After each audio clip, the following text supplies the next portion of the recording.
2021 को RSCIT का exam हुआ है आज के दिन। ठीक है, तो यहाँ पे अपन ABCD चारों ग्रुप्स की आंसर शीट के बारे में बात करने वाले हैं। यहाँ पे एक आंसर शीट की अपन बात करेंगे तो आपको बाकी आंसर शीट का ऑटोमेटिक अनुमान लग जाएगा, आप आराम से आंसर निकाल सकते हैं दोस्तों। तो सबसे पहले आपको करना क्या है, हम यहाँ पे PDF ओपन कर देते हैं। आप अपना पेपर निकाल लीजिएगा और उससे आप मैच करते चलिएगा और अपने क्वेश्चंस के ऊपर टिक लगाते चलिएगा दोस्तों। तो ज्यादा टाइम ना गवाते हुए चलिए, निम्नलिखित सेवाओं में से कौन सी ई-मित्रा वेब पोर्टल का उपयोग करके लाभ नहीं उठा सकती है। तो देखो यहाँ पे जो अपना आंसर रहेगा वो D नंबर रहेगा। यहाँ पे किसी भी प्रकार की अगर कोई त्रुटि होती है तो हम डिस्क्रिप्शन में अगर आपको दे देंगे कि क्वेश्चन का आंसर ये है, वैसे कोई दिक्कत आपको आएगी नहीं। आगे अगर मैं बात करूं क्वेश्चन नंबर 2 की, खालिस्तान का उपयोग 2 या 2 से अधिक मोबाइल उपकरणों के बीच से फाइलों को स्थानांतरण करने के लिए किया जाता है। तो यहाँ पे फाइलों का स्थानांतरण आपको पता है ब्लूटूथ के द्वारा एक फाइलों को ट्रांसफर किया जाता है दोस्तों। आगे अगर मैं बात करूं दोस्तों तो आता है कॉम्बिनेशन कुंजी किसे कहते हैं। तो यहाँ पे ऑल्ट, कंट्रोल और शिफ्ट को कॉम्बिनेशन की कहा जाता है दोस्तों। आगे अगर मैं बात करूं क्वेश्चन नंबर 4 की तरफ, क्वेश्चन नंबर 4 कह रहा है MS वर्ड 2010 में जूम स्लाइड का उपयोग किया जाता है। तो यहाँ पे अगर अपन बात करें तो ये क्यों किया जाता है, तो यहाँ पे इसका जो कार्य होता है वो व्यू क्षेत्र को बढ़ाना और घटाना, इसके लिए कार्य किया जाता है। तो A नंबर अपना करेक्ट आंसर रहेगा। MS एक्सेल 2010 में फ्री स्कैन का उपयोग क्यों किया जाता है, किसी वर्कशीट में एक क्षेत्र में फॉर्मेटिंग को कॉपी करने के लिए बिल्कुल नहीं किया जाता है। तो यहाँ पे अपना जो आंसर रहेगा वो रहेगा B, रो और कॉलम शीट्स को स्थिर करने के लिए ताकि वर्कशीट स्क्रॉल ना हो, इसके लिए फ्री स्कैन का उपयोग किया जाता है। ये MS एक्सेल के अंदर व्यू के अंदर आता है, जो हमने पहले बता दिया था। वेरी इंपॉर्टेंट क्वेश्चंस में से इस बार बहुत ज्यादा क्वेश्चन हमारे देखने को आपको मिले हैं दोस्तों। आगे अगर मैं बात करूं तो यहाँ पे मान लीजिए कि MS एक्सेल 2 में सेल B1, B2, B3 में कुछ संख्यात्मक मान है। इन सेलों को मौजूदा में सबसे न्यूनतम वैल्यू अपने को ज्ञात करनी है, सबसे न्यूनतम वैल्यू अपने को निकालनी है। तो इसके लिए अपन कौन सा सूत्र प्रयोग में लेंगे, तो यहाँ पे अपना जो आंसर रहेगा वो A नंबर रहेगा दोस्तों। यहाँ पे A नंबर अपना करेक्ट आंसर माना जा रहा है। इसके बाद में अगर मैं आगे बात करूं तो क्वेश्चन नंबर 7 कह रहा है कि स्क्रीन लॉक विकल्प नो डॉट्स की एक श्रृंखला के साथ एक विशिष्ट स्वैप पैटर्न का उपयोग कर सकते हैं, उसको क्या कहते हैं, तो इसको पैटर्न कहा जाता है दोस्तों। तो यहाँ पे जो अपना आंसर रहेगा 7 में ये B नंबर अपना करेक्ट आंसर माना जाएगा। आगे अगर मैं बात करूं SSO का प्रयोग या उद्देश्य क्या है, तो यहाँ पे अपना D नंबर आंसर रहेगा। उपरोक्त सभी यहाँ पे करेक्ट आंसर माना जाएगा। MS पावरपॉइंट 2010 स्लाइड में कोई खालिस्तान को नहीं डाला जा सकता है, तो देखो मॉडेम नहीं डाला जा सकता है। देखिए दोस्तों मैं आपको बता देता हूं, यहाँ पे जो क्वेश्चंस दिए हुए हैं वो आप अपने पेपर से मैच कीजिएगा। एक क्वेश्चन 2 नंबर का है, एक क्वेश्चन 2 नंबर का है, टोटल 35 क्वेश्चन है ये, और 70 नंबर का आपका पेपर हो जाता है दोस्तों। तो बहुत अच्छी बात है, और कम से कम आपके 14 क्वेश्चन सही होने चाहिए, मतलब 28 नंबर आने चाहिए, तो आप पास हो, बल्ले बल्ले हैं।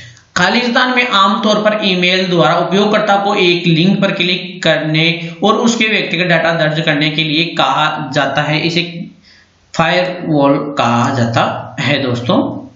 आगे अगर अपन बात करें क्वेश्चन नंबर 11, तो क्वेश्चन नंबर 11 कह रहा है तो इंडियन IT एक्ट 2000 में कानूनों को किस क्षेत्र के लिए तैयार किया गया है। तो यहाँ पे जो अपना आंसर रहेगा वो क्या रहेगा, अब एक बार आप खुद सोचिएगा और बताइएगा। कमेंट्स में अपना नाम जरूर टाइप करें और आपके कितने क्वेश्चन सही रहे वो भी जरूर टाइप करें दोस्तों। तो यहाँ पे अपना आंसर रहेगा income tax, A number correct answer रहेगा। आगे अगर अपन बात करें क्वेश्चन नंबर 12 की, एप्लीकेशन सॉफ्टवेयर का उदाहरण नहीं है, तो एप्लीकेशन सॉफ्टवेयर का उदाहरण नहीं है फ्लैश मेमोरी। आगे अगर अपन बात करें CD या DVD द्वारा लिखने की प्रक्रिया को आमतौर पर बर्निंग कहा जाता है दोस्तों। SMTP का पूरा नाम क्या है, तो यहाँ पे सिंपल मेल ट्रांसफर प्रोटोकॉल ए नंबर करेक्ट आंसर माना जाता है दोस्तों। दस्तावेज मुद्रित होने से पहले उसको देखते हैं कि कैसा छपेगा, उसके लिए प्रिंट प्रीव्यू का प्रयोग किया जाता है दोस्तों। आगे बात करें 16वें की, खालिस्तान और मूल असंबद्ध प्रलेख के प्रमाण प्रदान करने के लिए एन्क्रिप्शन तकनीकों का उपयोग किया जाता है। तो यहाँ पे डिजिटल सिग्नेचर का प्रयोग किया जाता है, ए नंबर करेक्ट आंसर रहेगा। MS एक्सेल 2010 में खालिस्तान एक स्थान या पाठ का चयन करता है जिसे आप नाम और भविष्य के संदर्भ के लिए पहचानते हैं। तो यहाँ पे अपने 17वें में जो आंसर रहेगा वो फॉर्मेट पेंटर का रहेगा दोस्तों। आगे मैं बात करूं, निम्नलिखित में से आयकर सेवाओं के अंतर्गत आता है पैन कार्ड का आवेदन करना और अपडेट करना, ये आयकर से संबंधित है, और ITR भरना भी आयकर से संबंधित ही है। आगे मैं बात करूं, निम्नलिखित विकल्पों में से ईमेल पते का एक वैध उदाहरण है, तो ईमेल पते का ये वैध उदाहरण माना जा रहा है यहाँ पे, तो C नंबर अपना करेक्ट आंसर रहेगा यहाँ पे। वैसे आगे अगर मैं बात करूं क्वेश्चन नंबर 19 के बाद में, तो क्वेश्चन नंबर 20 अपना आता है। तो क्वेश्चन नंबर 20 को आप ध्यान से पढ़िएगा दोस्तों। MOOCS का पूरा नाम क्या है? मोक्यू ओपन ऑनलाइन कोर्सेज इसका आंसर रहेगा दोस्तों। तो ए नंबर अपना करेक्ट आंसर माना जाएगा दोस्तों। आगे मैं बात करूं, निम्नलिखित में से सबसे मजबूत पासवर्ड कौन सा माना जाएगा? ये वाला सबसे मजबूत पासवर्ड माना जाएगा, क्योंकि इसमें कैपिटल लेटर भी आ रहा है, स्पेशल कैरेक्टर भी आ रहा है और नंबरिंग भी आ रहा है। आगे अगर मैं बात करूं UPI का पूरा नाम या फुल फॉर्म क्या है, तो यहाँ पे क्वेश्चन नंबर 22 का जो आंसर रहेगा वो रहेगा यूनिफाइड पेमेंट्स इंटरफेस।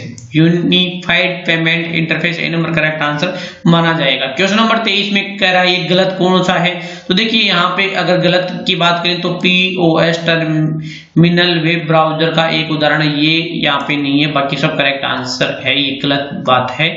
यहाँ पे क्वेश्चन नंबर 24 कह रहा है MS एक्सेल 2010 में लेन, इसका आउटपुट क्या आएगा? 3 और 1 4 5 6 7 8 9, क्या हुआ? 1 2 2 4 5 6 7 8 9 स्पेस लेन, तो इसका आंसर जो निकल के आएगा दोस्तों वो निकल के आएगा लेन में 10 निकल के यहाँ पे अपने पास आ जाएगा दोस्तों। आगे अगर अपन बात करें राजस्थान के लिए सॉफ्टवेयर एज ए सर्विस, पाइस platform as a service, very good, के आधार पर एंड टू एंड क्लाउड इनलैप्ड है। ये राजधारा है दोस्तों, क्या है? राजधारा, राजधारा है। बी नंबर अपना करेक्ट आंसर यहाँ पे माना जाएगा दोस्तों। क्वेश्चन नंबर 26 कहता है MS वर्ड 2010 में बुलेटिंग और नंबरिंग टेब होती है, ये कौन से में होती है दोस्तों? ये तो आपको पता होगा ही दोस्तों। क्या बुलेटिंग और नंबरिंग जो सिस्टम होता है दोस्तों वो अपने MS वर्ड में होम टैब में होता है। कहाँ होता है? होम टैब में होता है दोस्तों। आगे अगर अपन बात करें क्वेश्चन नंबर 27, क्वेश्चन नंबर 27 कह रहा है विंडोज 10 में रिस्टोर पॉइंट का उदाहरण है।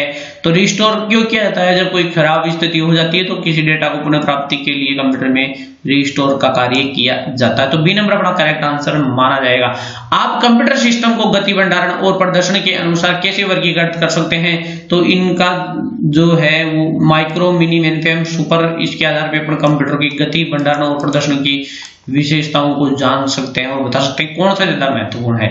तो क्वेश्चन नंबर 29 की तरफ आ जाइए दोस्तों, और यहाँ पे मैच करने के लिए कर है मिला दीजिए। एंड्रॉइड मोबाइल में होता है, यहाँ पे 1 को 2 से मैच कीजिए, 1 को 2 से मैच कीजिएगा, तो यहाँ पे मैच हो रहा है। क्रोम एक क्या है? ब्राउजर है, तो 2 को 1 से मैच कीजिएगा, 2 को 1 से मैच कीजिएगा और ये इससे मैच हो ही जाएगा क्योंकि सोशल मीडिया है, तो 3 से मैच हो जाएगा। तो अपना करेक्ट आंसर 3 माना जाएगा दोस्तों।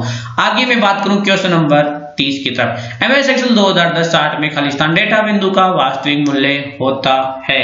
तो यहाँ पे अपना जो आंसर निकल के आता है वो डाटा लेवल निकल के आता है। डी नंबर करेक्ट आंसर माना जा रहा है यहाँ दोस्तों। क्वेश्चन नंबर 31 आपको यह चुनने में सक्षम बनाता है कि किसी दस्तावेज के पैराग्राफ को बाएं और दाएं में इंडेंट के द्वारा अपन सेट कर सकते हैं दोस्तों। तो ए नंबर अपना करेक्ट आंसर है। आगे कह रहा है खालिस्तान और खालिस्तान कर्म से पूछ रहा है। देखो कर्म से कह रहा है, ध्यान से समझना है। सुपर स्क्रिप्ट और सब स्क्रिप्ट। सुपर स्क्रिप्ट में मैं बताऊं, देखो ऊपर की तरफ जाता है। कहां जाता है? ऊपर की तरफ जाता है। कोई भी चीज है, देखो ये ए ऊपर है, ये ऊपर है, तो मतलब ये क्या कहलाएगा? एक्स के ऊपर है, तो इसको सुपर स्क्रिप्ट कहा जाता है। सब स्क्रिप्ट में क्या होता है? नीचे आ जाता है। ये देखो यहाँ नीचे आ गया, सुपरस्क्रिप्ट में ऊपर और सबस्क्रिप्ट में नीचे, तो बी नंबर अपना करेक्ट आंसर यहाँ पे माना जाएगा। यहाँ कह रहा है कि इन दोनों जो दिए गए इनमें से कौन सा सही है। देखो सेकेंडरी मेमोरी वोलेटाइल होती है, रैम नॉन वोलेटाइल होती है। एक तो होती है रैम रोम, रैम वोलेटाइल होती है और रोम नॉन वोलेटाइल होती है। तो ए नंबर अपना करेक्ट आंसर है। यहाँ पे दोनों सही है, तो देखो दोनों सही है तो डी नंबर अपना करेक्ट आंसर माना जाएगा। दोस्तों क्वेश्चन नंबर 34 की तरफ आते हैं। विंडोज यूजर इंटरफेस के नीचे के भाग में मौजूद होता है और आमतौर पर इसमें स्टार्ट मेन्यू होता है, तो इसे क्या कहा जाता है, तो ये टास्क बार में होता है। तो ए नंबर अपना करेक्ट आंसर रहता है। मॉडेम के लिए कौन सा संक्षिप्त नाम है, मॉड्यूलेटर, डीमॉड्यूलेटर, डी नंबर अपना करेक्ट आंसर माना जाएगा। दोस्तों टोटल आपके 14 क्वेश्चन सही होने चाहिए, तो आपके बल्ले बल्ले हैं, आप पास हैं।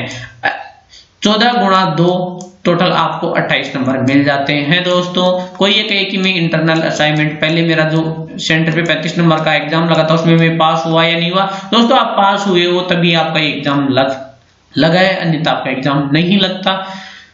अगर आपको किसी भी प्रकार की कोई क्वेरी होती है आप हमारे को कमेंट्स कर सकते हैं। थैंक यू, धन्यवाद।